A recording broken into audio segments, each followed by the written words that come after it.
Hello dear student, welcome. तो जैसे SP का बोर्ड पेपर पहले भी सॉल्व किया है, तभी तुम लोग के लिए और एक बोर्ड पेपर सॉल्व करा देता, राइट।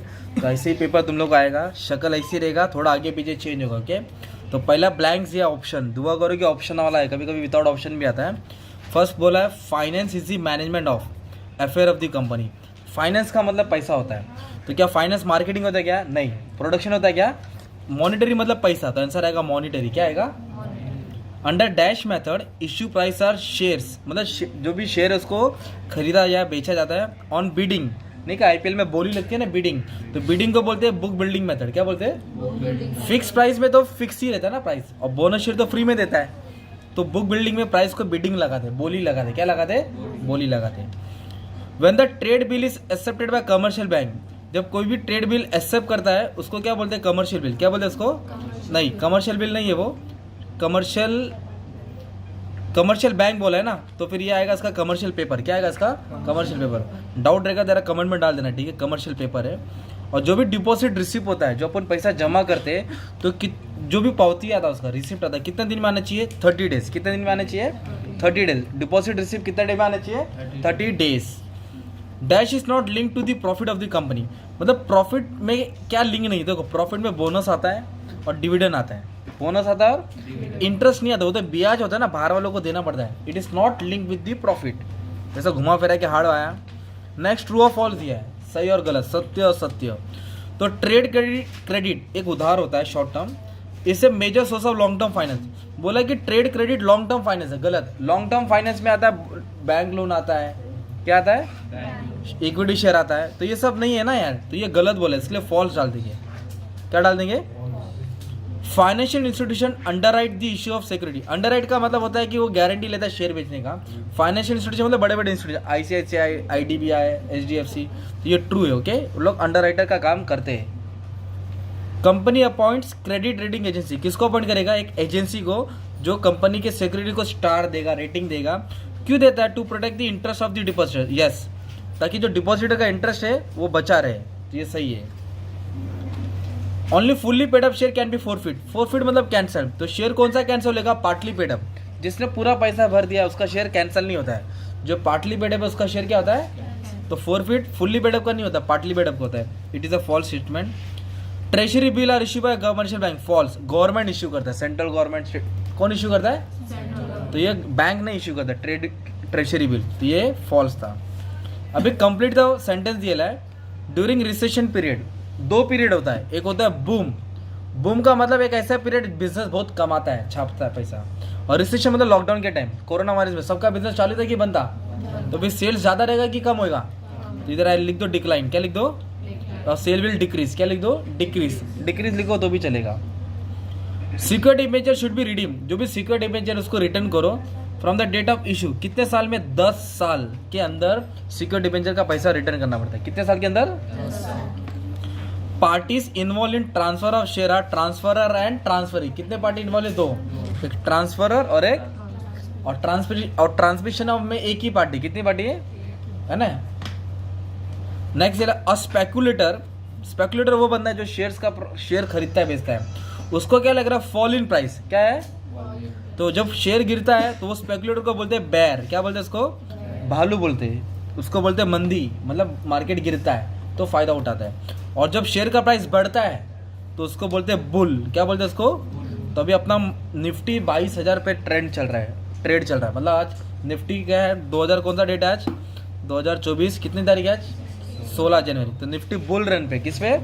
जब गिरेगा ना मार्केट 1000-1500 पॉइंट, तो बेयर चालू हो जाएगी, भालू लोग का अटैक हो जाएगा। तो ये, और dividend can not be paid out of capital. Dividend ना प्रॉफिट से दिया जाता है, कैपिटल से नहीं। तो आपको याद करना पड़ेगा। फिर 5 मार्क का आया करंट का ऑप्शन, मैच द फॉलोइंग दिया, उसका आंसर नीचे दिया है। तो पहला क्या दिया? Equity shares. तो इक्विटी शेयर्स का देखो एक रिलेशन मिला, फ्लक्चुएटिंग रेट ऑफ डिविडेंड। तो प्रेफरेंस शेयर का फिक्स डिविडेंड रेट होता है, तो इक्विटी शेयर का क्या होगा? फ्लक्चुएटिंग। मतलब फर्स्ट का आंसर ये है, एक आंसर है ना यार। पेमेंट ऑफ डिविडेंड इलेक्ट्रॉनिकली, मतलब डिविडेंड कैसे पे कर रहे हैं? इलेक्ट्रॉनिक। तो इसको होल्ड कर दो। निफ्टी, अभी मैंने क्या वर्ड बोला? निफ्टी मतलब 50। निफ्टी बोले तो किसका 50? एनएससी का, नेशनल स्टॉक एक्सचेंज का। तो इसका आंसर आएगा थर्ड। निफ्टी किसका इंडेक्स है? एनएससी का। निफ्टी किसका इंडेक्स है? और सेंसेक्स है ना, बॉम्बे स्टॉक एक्सचेंज का। किसका है?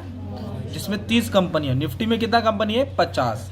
तो थर्ड का आंसर क्या था? ये था, ये थर्ड है। अब इधर बोला डिपॉजिटरी, तो CDSL क्या है? और NSDL इलेक्ट्रॉनिक फॉर्म में रिकॉर्ड करते हैं। और minimum period of deposit maximum 36 है, तो मिनिमम 6 ना यार, 6 36 याद करा है ना आपको, तो मिनिमम कितना पीरियड है? 6 बोला तो ये आ जाएगा, राइट। तो फिर बचा क्या है? पेमेंट ऑफ इलेक्ट्रॉनिकली ECS आता है। कैसे आता है? अपने शेयर खरीदा और आपको डिविडेंड कंपनी डायरेक्ट घर पे लाके नहीं देगी, इलेक्ट्रॉनिक मोड पे डायरेक्ट तुमको डिविडेंड मिल जाएगा। तो 20 मार्क जमा हो गया ना यार। अभी 8 मार्क का क्या आएगा आपको? कॉन्सेप्ट आएगा। क्या आएगा? तो बोरोड कैपिटल लिख सकते हैं, डिबेंचर्स, बैंक लोन। फिर ऑथोराइज कैपिटल वो है जो कंपनी लाइफ टाइम का लिमिट इतना इश्यू कर सकते हैं, उसको नॉमिनल कैपिटल बोलते हैं। जॉबर कौन है? जो स्टॉक एक्सचेंज में क्या करता है? शेयर खरीदता है, बेचता है अपने नाम पे। और ब्रोकर खुद क्लाइंट का शेयर खरीदता है, अपने नाम पे बेचता है।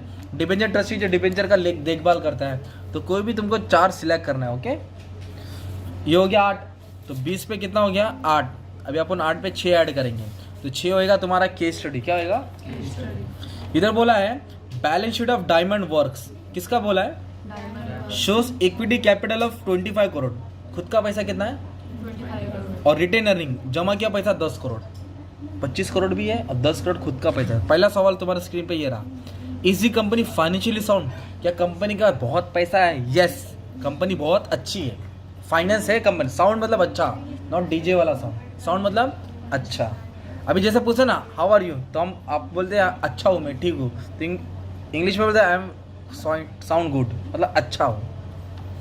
Can return earning be converted to capital? Yes, return earning किस में कन्वर्ट होगा? कैपिटल में। कैसे? बोनस शेयर देके। क्या देके? Bonus share. What type of source of return earning? मतलब जमा किया पैसा है, तो कंपनी का बाहर से अरेंजमेंट क्या है कि खुद का ही है, खुद का है, तो इंटरनल सोर्स। क्या बोलेंगे? Internal source. ओन फंड, खुद का पैसा। तो रिटर्न अर्निंग कौन सा सोर्स है? खुद का, इंटरनल सोर्स। 3 मार्क मिल गया ना। फिर क्या बोला है? XYZ private limited.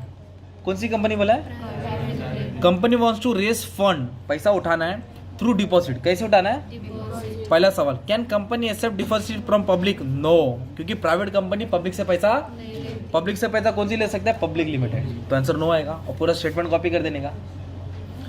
Which document should be company issue to invite deposit?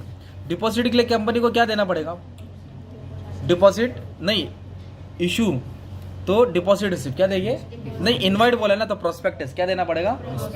Invite मतलब उनको दावत पे बुलाना है ना, तो प्रोस्पेक्टस देना पड़ेगा।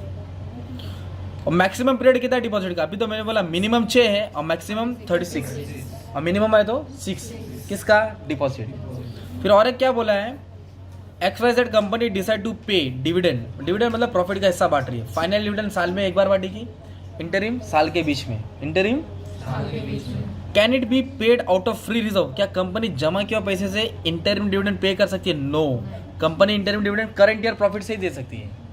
फाइनल डिविडेंड फ्री रिजर्व से दे सकते हैं, पर इंटरिम डिविडेंड कहाँ से देना पड़ेगा? करंट ये साल के। इज द बोर्ड राइट कि बोर्ड के पास ताकत है, पावर है, declaring same in board meeting कि board of director interim dividend declare कर सकता है? हाँ, यस, बोर्ड ऑफ डायरेक्टर के पास पावर है to declare interim dividend. Okay, in nominee days of declaration it must be pay interim dividend. एक बार अनाउंस हो गया, डिक्लेयर हो गया, तो कितना दिन में डिविडेंड पे करना चाहिए? 30 डेज में। कितने दिन में? 30 डेज। फिर डिस्टिंग्विश आएगा ना भाई, फिक्स कैपिटल, वर्किंग कैपिटल पढ़ लो, इक्विटी शेयर, प्रेफरेंस शेयर, और शेयर डिवेंचर भी पढ़ना है। क्या पढ़ना है? और ट्रांसफर ट्रांसमिशन पढ़ लो, डिविडेंड इंटरेस्ट भी पढ़ लो, प्राइमरी सेकेंडरी मार्केट और एक money market, capital market. 7 distinguish पढ़ के जाओ। 4 आएगा, 3 लिखना है, बाकी का डिस्टिंग्विश जस्टिफाई में आ जाएगा। फिर एक डिपॉजिटरी का सिस्टम अच्छे से वीडियो अपलोड कर दिया। इंटरेस्ट सेबी वाला पढ़ लो, जो स्टॉक एक्सचेंज को कंट्रोल करता है। अभी इधर क्या दिया देखो, जस्टिफाई में एक क्वेश्चन पढ़ता हूँ। Depository provide easy and quick transfer. पुराने ज़माने में फिजिकल था, 4 दिन 6 दिन 8 दिन लगता था पेपर वर्क, तब जाके शेयर मिलता था। आज तो ऑनलाइन हो गया ना, इलेक्ट्रॉनिक फॉर्म, तो उसको डिपॉजिटरी सिस्टम बोलते, तो उसका इंपॉर्टेंस डाल देने का है। एक बोला है member of company can transfer is share. Yes, company का बंदा क्या कर सकता है? शेयर को ट्रांसफर कर सकता है, मतलब बेच सकता है। तो आपको ना जस्टिफाई में ना पहचानना है कि कौन से चैप्टर का है, 1-1.5 पन्ना लिखना पड़ेगा। तो जो आंसर पड़ा वही लिखो, फिर लेटर से अच्छे से फॉरवर्ड बना के लिख दो। और 10 मार्क के लिए आंसर में क्या आएगा? लास्ट के 8 मार्क में types of debenture, types of preference share और equity share. Types of debenture, types of preference shares और इक्विटी शेयर्स पढ़ना है। और एक ये अलॉटमेंट ऑफ शेयर दिया। क्या दिया?